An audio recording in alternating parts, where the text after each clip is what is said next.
Terkadang, kunci kesuksesan bukan hanya tentang apa yang kita lakukan, tetapi bagaimana kita melakukannya. Halo Sobat Uruper, para pembuat konten keren. Siapa lagi yang lebih tepat untuk memberikan saran tentang membangun karir di YouTube? Selain ikonnya sendiri, MrBeast. Dari memikat jutaan penonton hingga melampaui batasan pemikiran dari kreator lainnya, mari kita telaah bersama beberapa pandangan keren dan berharga dari sang maestro per-YouTuban ini.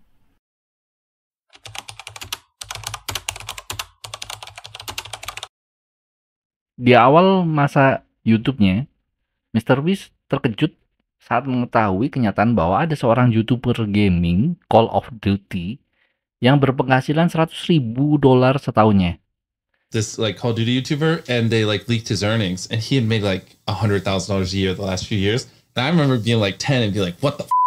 They make that kind? They make money doing this?" And I was just so mind blown that they actually made money. Dan sejak itulah MrBeast memutuskan untuk masuk ke YouTube dan berusaha semaksimal mungkin. They make more than my mom. Like, yeah, and it was right there when I was like, "Okay, I'm doing this. Like, I just don't care. I'm being a YouTuber, or I'm gonna fucking die trying. I just don't care." And that, like, the second I saw that was actually possible, that's when I was like, that's it.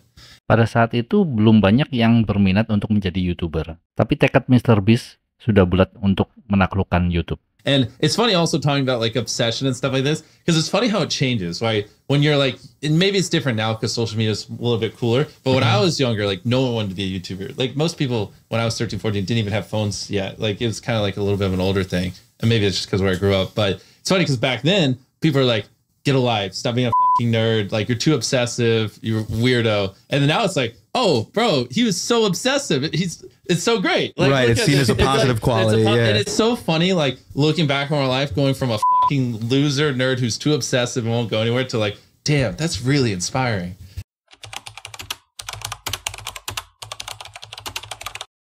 Tidak perlu memusingkan pendapat orang lain, silahkan mereka mau berpendapat seperti apa. Bulatkan tekad kamu, jalan terus. Itulah yang dilakukan sama MrBeast. Remember like making videos, and I remember being like, dang, like everyone's telling me like you're stupid, you know, you're very awkward, like, you know, why would you make it? There's millions of people trying. And I just remember being like, I don't know, I just like it. I'm gonna do this or I'm gonna die trying kind of thing. Also, I was a big pussy back then. Walaupun dengan peralatan yang cukup sederhana, tidak menyurutkan tekad dari MrBeast. When I was a young teenager, I was getting no views, had no money, had no equipment. And so for the most part, it was just like, I was just trying to scrounge money so I could buy equipment because I was using my brother's old laptop.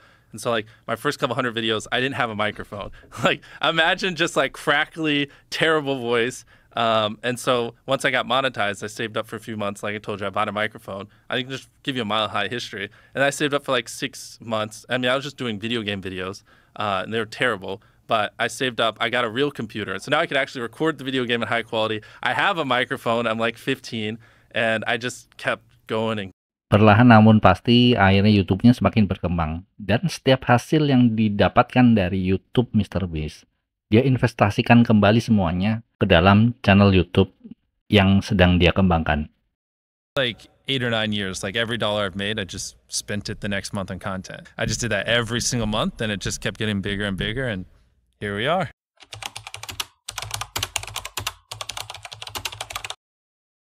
Nggak punya laptop, nggak punya komputer, nggak punya mic yang bagus, nggak punya kamera untuk syuting.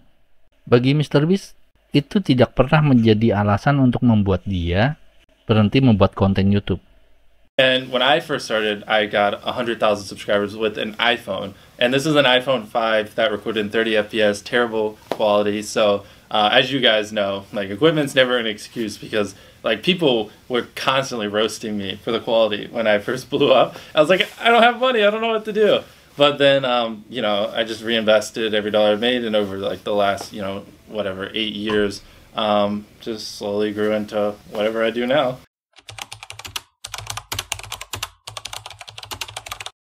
Kenapa ya videonya MrBeast itu selalu viral? Pasti beruntung banget nih orang, atau mungkin dapat perlakuan spesial mungkin dari YouTube.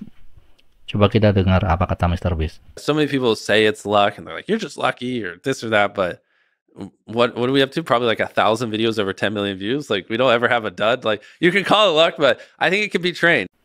Ini yang akan dilakukan oleh Mr. Beast jika dia ditantang membuat channel baru tanpa modal duit. Step one would I just brainstorm like, okay, I don't have money.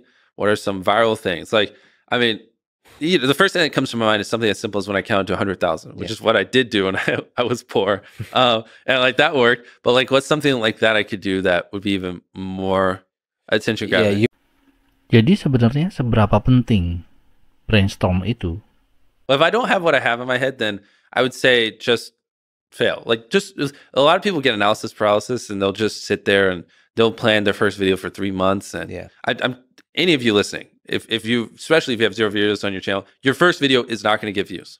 Period. It's not. Your first 10 are not going to get views. I can very confidently say that. So stop sitting there and thinking for months and months on end, and just get to work and start uploading. Like all you need to do, this applies to people who have not uploaded videos but have dreams of being a YouTuber, is make 100 videos and improve something every time. Do that. And then on your 101st video, we'll start talking like maybe you can get some views.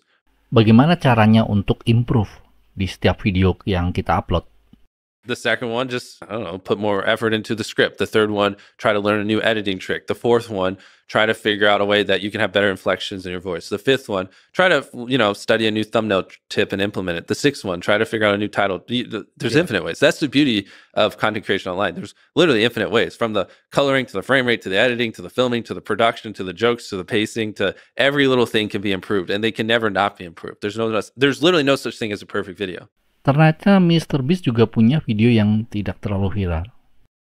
Like, probably like back in the day, like 1 out of every 4 videos we filmed just never got uploaded because they were just not good. Yeah, because especially when I was like 19 and 20, like I had no idea, right? Like I'd come up with an idea, let's climb a building with plungers, right? And then, you can't do it, all right? So that's an example of one that failed. Bahkan setara dengan Mr. Beast pun, setiap 6 bulan sekali dia akan berusaha untuk improve di konten-kontennya.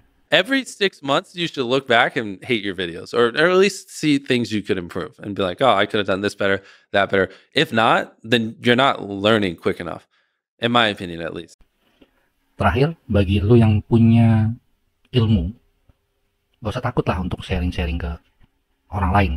Kalau mau share, ya share aja. And the thing is, like, that's what's sad, is because so many like small YouTubers, they see it as like, oh, I don't like.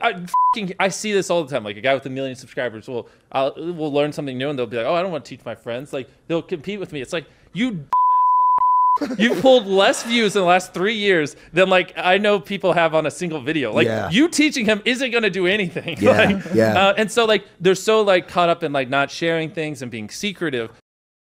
Nah, begitulah inspirasi dari Mr. Beast buat kita semua para YouTuber. Semoga konten ini bermanfaat. Sampai jumpa di video selanjutnya.